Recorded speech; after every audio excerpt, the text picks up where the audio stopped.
Mayor's report. Thank you, Madam President.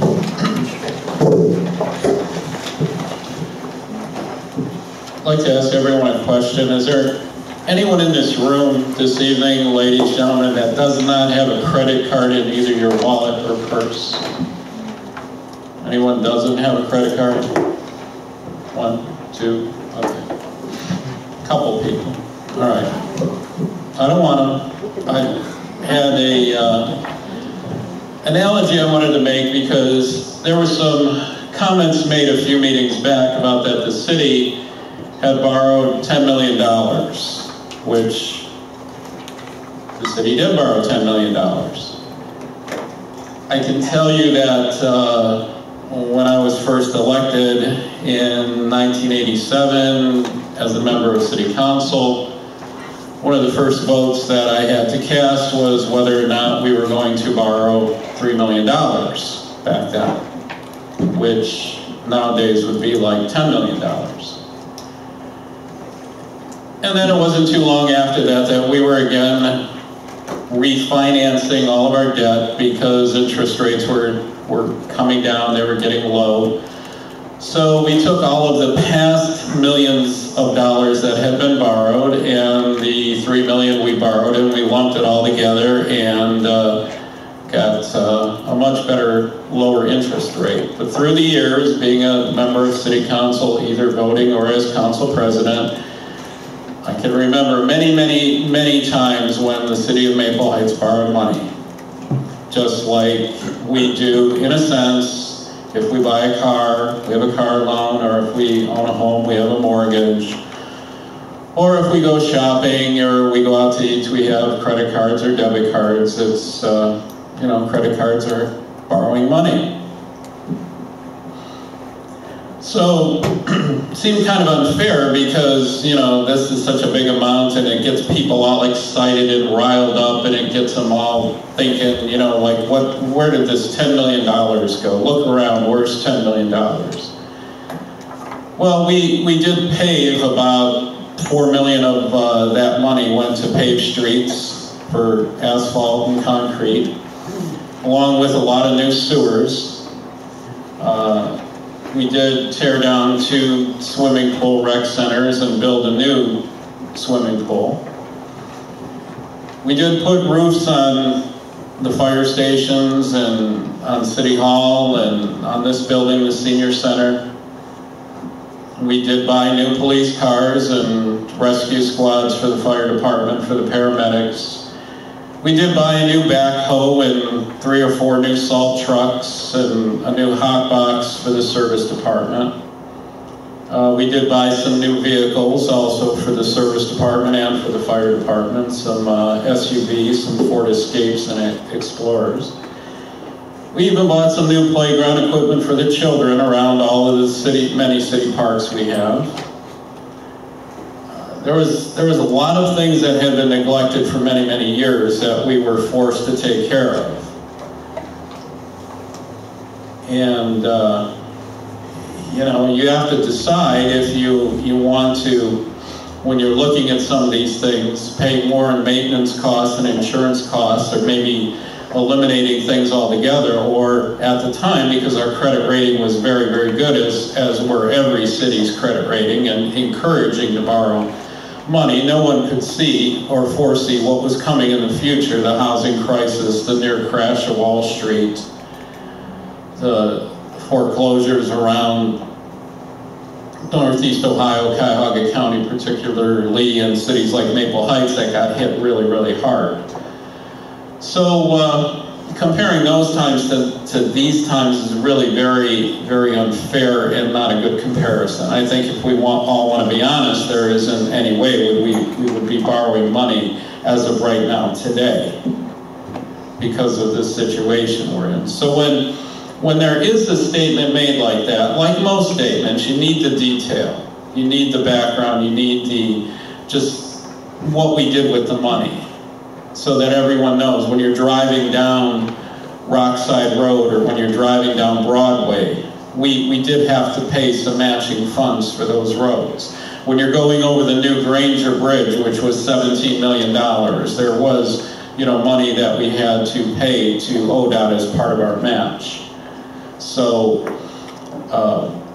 it is what it is, folks. Don't be misled by or be incensed by a big number like $10 million, because when you're dealing with an annual city budget of $32 million, $10 million over a period of how many years really isn't that much. But you're probably going to hear otherwise later in the meeting, I'm sure. So, but we do have an accounting of where every penny went. There's a lot of controversy about these traffic cameras. They're not red light cameras. I keep correcting people, including people in the media, reporters. They are not red light cameras. They are speed cameras. They monitor speed. And I can tell you that just about every day, really there hasn't been a day in the last couple of months, I get a lot of fan mail, and I get some hate mail too. Fan mail's running higher than the hate mail, so that's a good thing. And you always got to consider the source, especially when it's anonymous, because only cowards mail things anonymously. But if people have to realize if they don't like them or they don't want the ticket or they don't want to pay, then don't speak. It's real simple. There is an appeal process. That's another great mistruth out there, that there's no recourse. There is recourse. There is an appeal process. All you have to do is turn it over on the other side, and it explains exactly what you need to do to contest or appeal this. It's very simple. We've had a few court sessions already where people have come in and they've pled their case to the magistrate and they've worked it out. So when people say, my constitutional rights are being violated or I'm being violated, really, I mean, come on. That's not true either. You want to appeal it, fill it out, send it in, you'll get a response. The other thing about the ballot language, many people, we're on different sides here. Well, we're going to call it what it is. You're either for them or you're against them. Well, the people that are against them, because when you get desperate, you do desperate things. And you run to the media and you say, oh, I don't understand, they're tricking me, there's chicanery here. Not that they know what the word chicanery is, they probably can't even say it. But they're alluding to the fact that, oh, you're trying to steal the election, or you're trying to confuse people. Really, again, these are the same people who passed these petitions, who, we're going to get some of these things out tonight. If they're so slick, then why did all these people in the city of Cleveland sign a petition that was circulated in Maple Heights? Because there were residents in Cleveland who signed these petitions. And those signatures were scratched off. They were ruled off. But if all these people are so slick, what are they doing walking into Cleveland or having people from Cleveland sign a Maple Heights petition? Thank God there's some sensible, intelligent people at the Board of Elections that struck those signatures out. But these are the same people who are trying to say that the ballot language is confusing. I don't understand. They're trying to trick me. Again, really? You're the ones who put it together. And you supposedly walked it door to door, and had somebody read it, or maybe you read it to them, and now you're going to come back how many weeks, months later and say, oh, look, the city changed the language. They're trying to trick everybody. Well, you know what? That's nothing more than another lie, and that's not true, because the Board of Elections has the final say on all ballot language for any charter amendment or any tax issue, any issue that goes before the voters. The Board of Election has the last say in how that is worded. So don't be misled, don't be fooled, don't be tricked. As I said yesterday to News Channel 5, if you don't understand before you go to vote, then you can call somebody before you go to vote. But most people, 99 out of 100 people, when they're walking in the ballot or the booth to cast their ballot, they know what and who they're voting for. One of the biggest wastes to me was always, handing out things that go right in the garbage can as soon as you walk in the door, because people know what they're doing and they understand. And if you take the time and you read it word for word, line by line, it's very easy, it's very simple. You know how to vote. So that hopefully has been put to rest. I think the media is now even satisfied that, yes, it's easy to understand. And if you don't understand it, then do something about it ahead of time. And on another positive note, the traffic cameras, I received word from the Maple Heights School Board and many parents that they appreciate the traffic cameras in the school zones. They welcome them, they are glad to see them there, and they want to keep them there. So, you know, for whatever negatives you're hearing, there are a lot of positives out there too about the cameras. And at some future point, you know, I always said after I'm done with this job, I'm going to write a book, but, you know, some of these letters I'm getting from people that, you know, a couple of comments were, you know, you don't need these levies and you don't need the traffic cameras.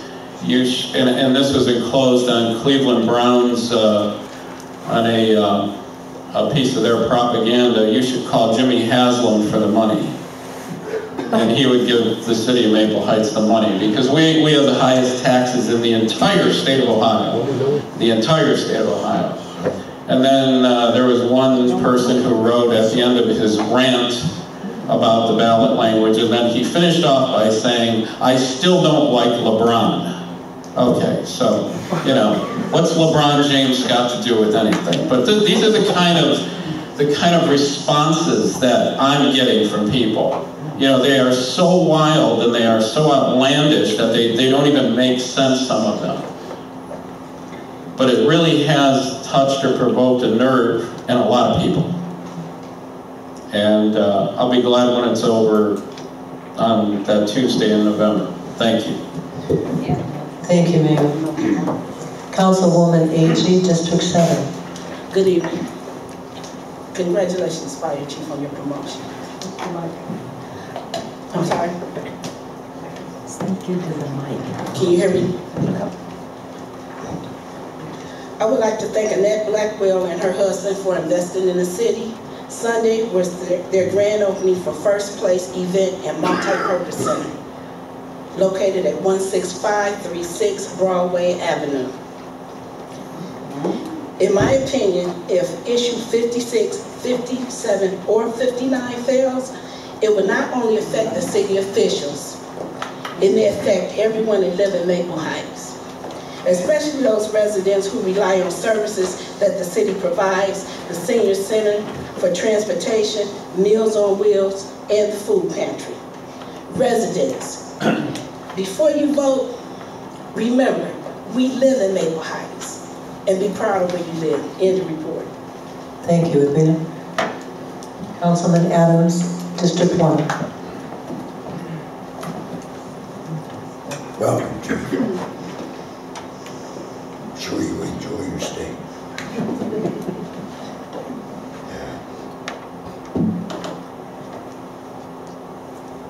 Chief, congratulations this morning on catching those two burglars, ranch hackers on Dunn Road. It's quick and appreciate it. Thank you, guys. Thank you, boys. Very nice, very good. And I also like to thank you for the traffic pattern change on Dunn Road. I went out and put out flyers on the driver, pointing to residents, a couple Steinway, couple natives on my street and so forth. Today I heard from a resident, they're all happy outside of those two, that there's a big difference in one thing. Well, two different, but they noticed a big difference, so thank you. And Mayor, that was a fine job on TV. You look good, man. Thank you. And you explained it pretty good. And that's what they've been saying, our tricky language that we did, city officials. And as the mayor explained, we had nothing to do with that language. And fact is, it's in the petition that the residents had put out the same language. So the board election did the right thing, what they thought. They did it for the city of Cleveland, did it for Maple Lake. So we live with it. And if you read it like the mayor said, you can understand it. If not, call your council person or the mayor or the law department. So I urge all the residents to vote no on the traffic cameras and to support our senior center. Our senior center in this city, as you heard from the resident. Been here a number of years and supported this city. And we should support them. And now we're asking them to help the city so we can keep all the programs, which we already heard. Let's keep them.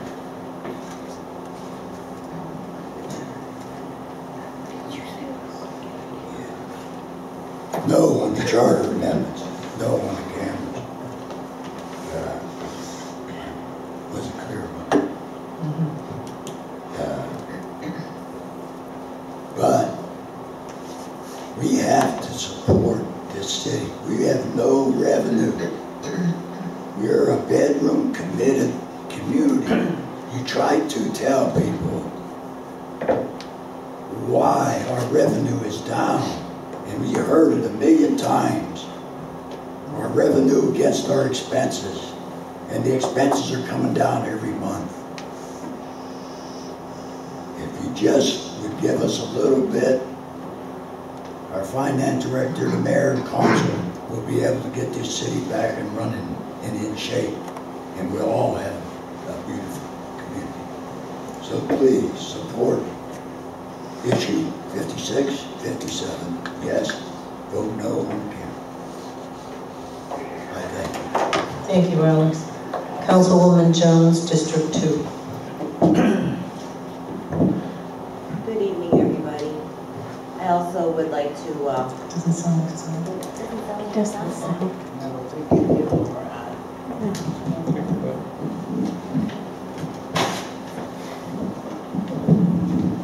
Is this better? Yes. I also would like to give a warm welcome to our new fire chief. Thank you for accepting the position. And also like to thank the police chief for everything that you do and how quickly you are responding to any of the concerns that we have here on council. And I also heard some very positive comments on the cameras that are on 141st, that they are calming traffic. And the resident that had a problem or an issue, thank you very much for putting up his sign. I hope to see most of you tomorrow at the forum. Those council people that are on Facebook, because it's the only means that we have to communicate with some of our residents as well as through email.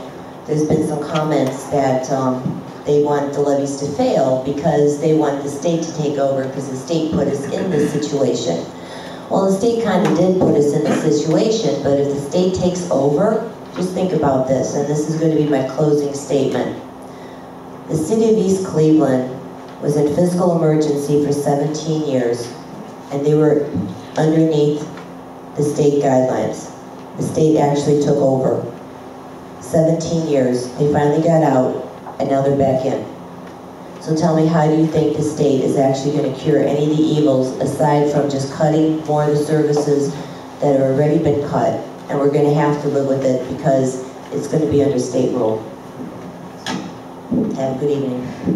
Thank you, Tony. Councilman Cefaratti, District 3. Thank you, Madam Chair. I wanted to welcome the new fire chief. You've earned a promotion, and there are some big shoes to fill, so work hard and stay diligent and be honest. And until I master your last name, we're going to call you Chief Vito, okay? This is the first official time that I've actually met you, and hopefully we'll talk more and we'll get that all cleared up. So thank you and welcome aboard. I also wanted to state that a few of the residents on Dunham Road are requesting one of the cameras be either moved there in the future on 5500 block. That kind of shows that there is a positive towards the cameras, and you get more and more requests because there are a lot of people speeding in the area, and their concern is for, you know, the safety, you know, of that. And East 141st is a lot better than what it used to be. Trust me, it's nice to go down the street and actually look at some of the nice houses and have a nice ride down there. So hopefully the voters will support those, and also the levies on there. I also just wanted to make a quick comment on what I find to be one of the most humorous times of the year, and basically it's the election season, because there is so much misinformation out there. It kind of gives you a chuckle, because you know, it's just unbelievable how people twist things about people, about, you know, issues, just to, you know, have their own agenda. And that's where the statement is we as voters need to find the courage to find the truth about the issues.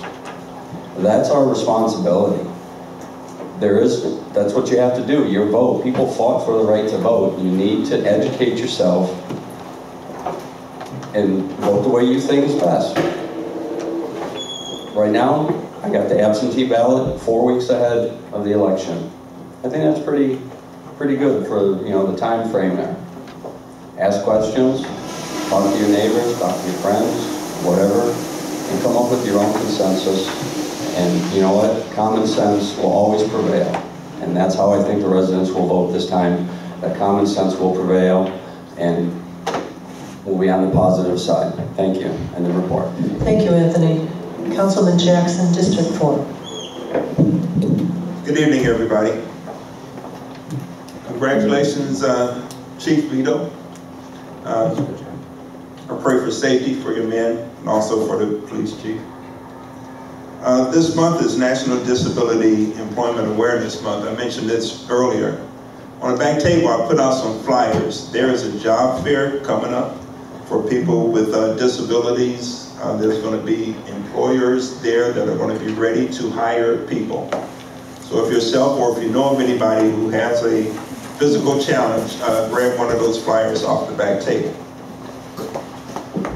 As far as the traffic cameras go, I've had so much conversation with people about the cameras. And I too have had some friends request cameras on some other streets when I'm being the Boulevard, Maple Ice Boulevard, and also Rowan Street. One of the complaints I heard was that they didn't know if the machine was calibrated right, and it was never a police, it's not a police officer there to verify that. And I said, well, if there was a police officer there with a radar gun, then you're worried about the calibration of the radar gun. So it's not just that. And then I asked them, when you pull into a gas station and you pump that gas, do you go in and ask them about the calibration of that gas pump? What about when you go buy a pound of ground chuck at the grocery store? You go home and weigh that, just make sure that it's weighed right. So it's not that. When I keep talking to them, what I find out is the real issue is they just want to be able to go faster than what the speed limit is. And to me, that's what the bottom line of it is. But I mentioned last time, remember 1.8. It's a big number, 1.8. For those of you who might not have been here, that's $1.8 million in debt that the city is. That's some kind of way we have to balance. And if the state come in and take over, they don't bring any money with them. So it's not like that's going to benefit the city if they come in and do it. What it means is whatever they do, we will have no control over it. And we won't have control over when they leave either.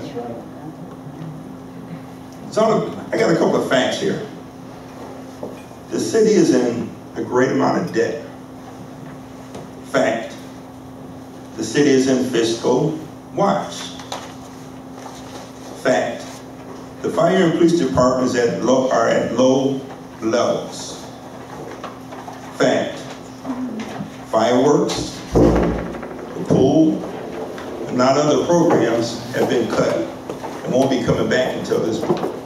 is balance it.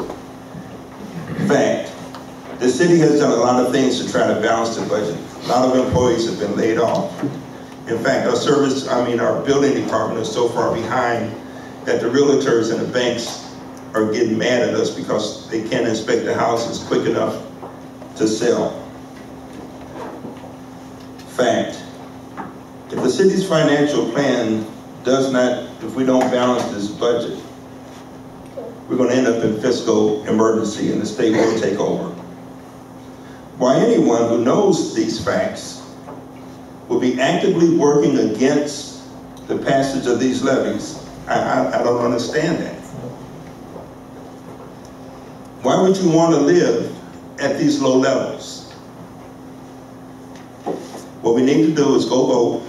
We need to talk to our neighbors and our friends about voting and voting to restore and to maintain and restore the levels of services that we have. And the only way we're going to do that is if we pass some levies. End of report.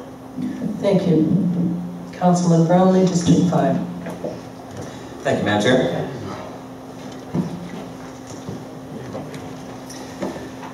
I was at your swearing-in ceremony, Chief, on Friday.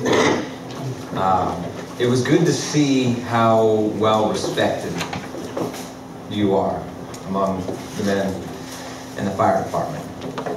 And I really appreciate that. You've had 24 years of service so far. So thank you for stepping up.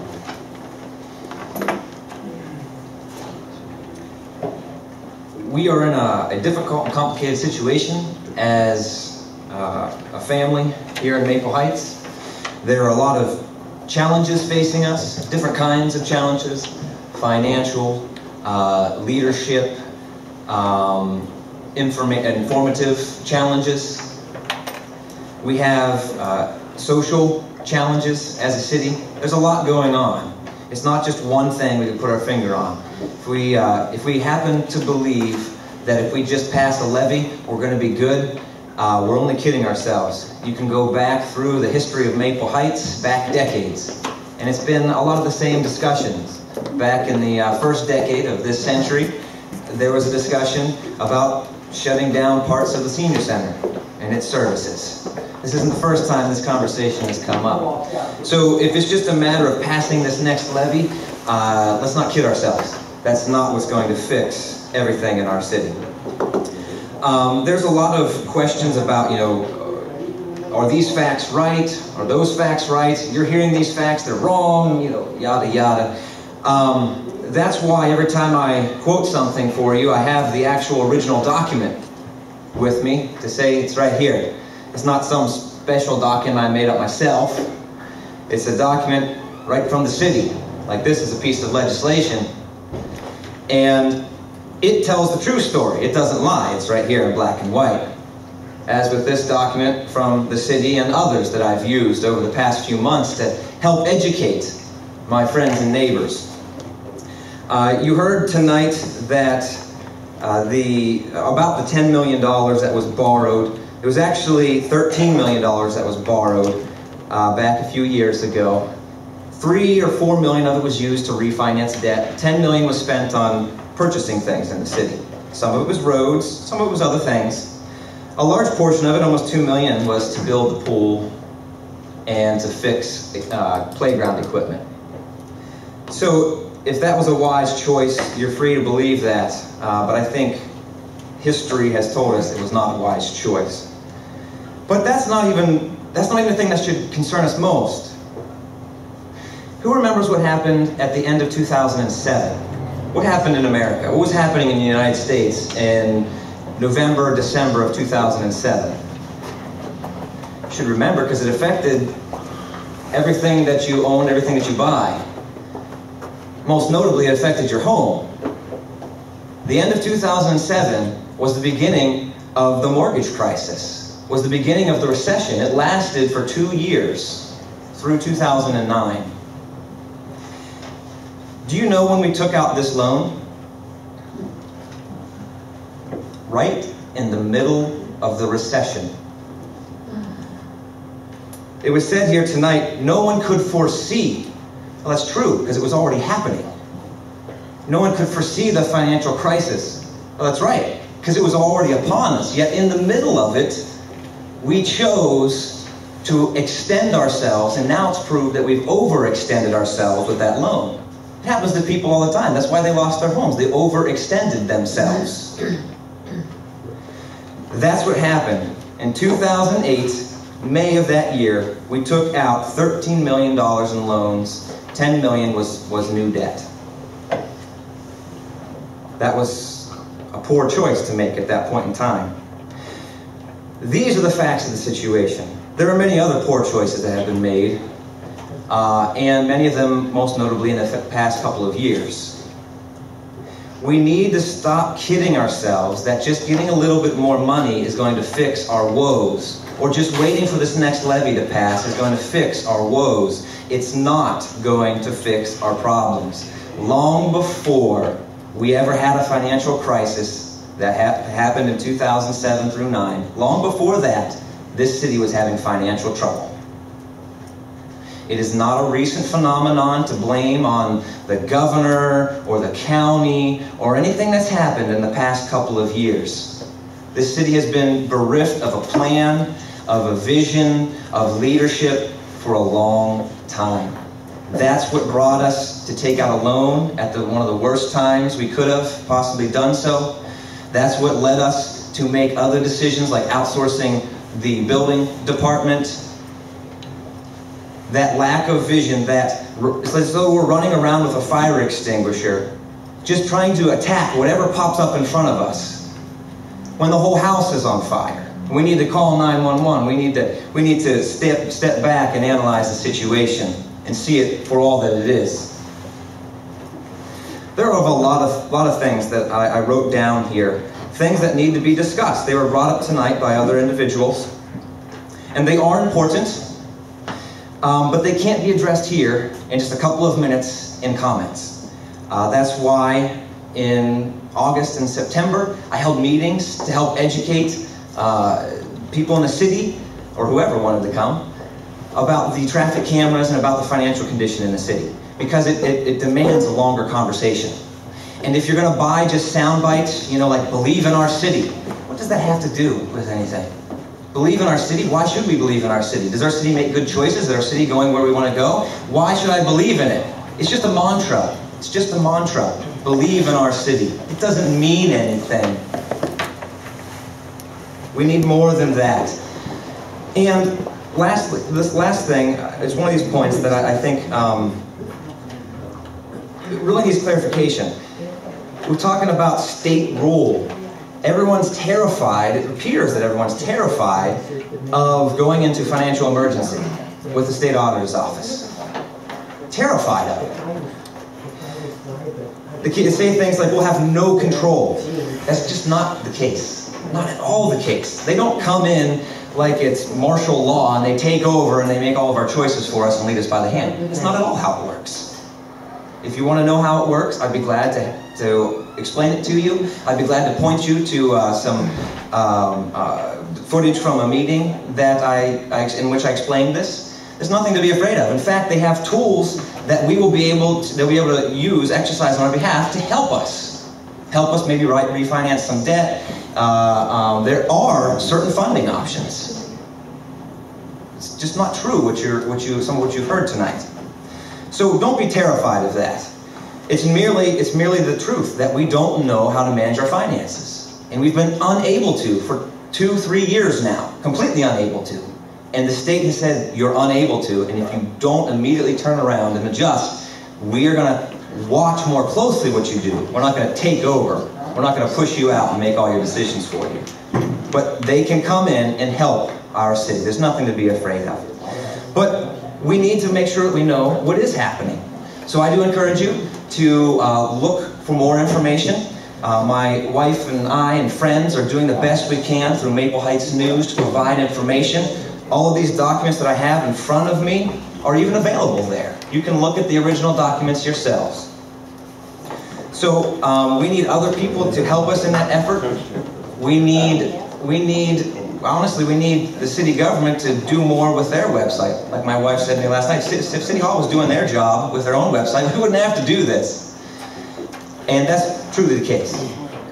So I'm glad that you did come tonight, but we're going to have to take a real hard look at where we are. And please, before you vote, do so. May God bless you. May God bless Maple Heights. Councilman Trojanski, District 6. Good evening. Thank you to all who came out tonight. To the new fire chief, congratulations. Best of luck to you. You know, each month I do a newsletter to my constituents, and so sometimes I have a message that goes out to my constituents. So this month I have. It reads, while Maple Heights is currently facing one of the most difficult times in its history, we, the citizens of this great community, must never give up, nor give in to those forces that want us to fail. Maple Heights is a great city with a rich history and a diversity of people. We must first get through these difficult challenges we face in the present. With unity, strength, and determination, we can overcome our current challenges and begin to plant the seeds for a brighter future, but only if we come together as one. Will you pledge with me today to work together in laying down the foundation for a brighter future for Maple Heights? And I go on. We're at the 11th hour, people. You know, the city is not simply composed of the mayor or the city council. It is the city's residents that can make up the city. And so it is up to you on November 4th to determine your fate. And we as a council will go with your decision. But of course, with every decision, there's a consequence. We can either move forward as one, or we can fall behind as one. So on November 4th, you make that decision. Now, every month I have a meeting for my district, and so this coming Saturday at 11 o'clock in meeting room 2 at the library, we have a District 6 meeting. I have a few guest speakers. There will be a representative from Southgate USA to explain what's going on with Southgate USA. Linda Vopat, from the Director of Human Services, will be talking about the senior levy, and there will be a police officer to talk about some of the issues that are happening in District 6, as well as to give residents an opportunity to share what they're seeing and to address those concerns. And then next Thursday, October 23rd at 7 p.m. along with Tony Jones and I, we're having a block watch workshop for residents who are interested in getting involved, getting engaged in their communities, and working together to facilitate that third place, bringing the community together and working together to address issues. So there'll be a block watch workshop at 7 o'clock in meeting room number 2 next Thursday, October 23rd. And so I look forward to seeing all you there. And with that, I conclude my report. Thank you, Richard. There's not too much left to say because I think most of our commentary has been pretty eloquent. But I did want to share just a couple of things with you.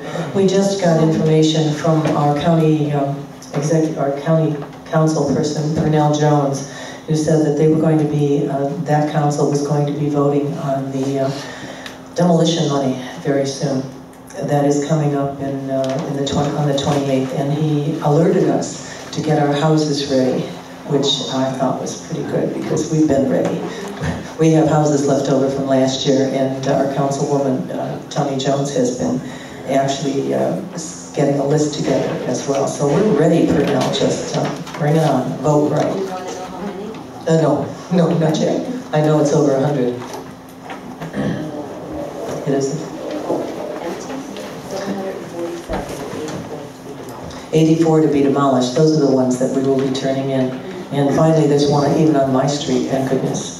The other thing I just wanted to mention to you is that, and this is kind of funny, I do have a friend who is a part of a city council on the East side who has been in fiscal emergency actually. And it's kind of a joke because they actually are digging themselves out with cuts and a lot of other things that needed to be done. But they also have applied for a loan to the state. And I said, wow, that's a great idea. You got a loan from the state? Oh yes, they give it to you out of the local government funding, and then of course you have to pay what do you call it? An interest, which I thought was kind of cute. I haven't gotten back to a talk with this particular council person to see how they're doing, but I know that the loan from the state will be certainly an upper. Also, our community garden is slowly dying, along with all of the fruits and vegetables that we had hoped to produce. It turned out to be a very wet summer, and not a lot of produce, but we did have one wonderful garden that took an awful lot to the food pantry and has shared over and over and over again turnips and rutabagas. I'm sure the food pantry would be just delighted with all of that. I'm glad they didn't offer me any.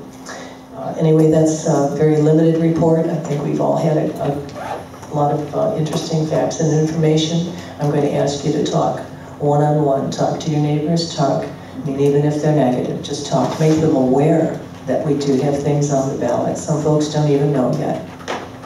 And we've been finding that one by one, we're talking to people and, oh, I didn't know. So at least they'll know.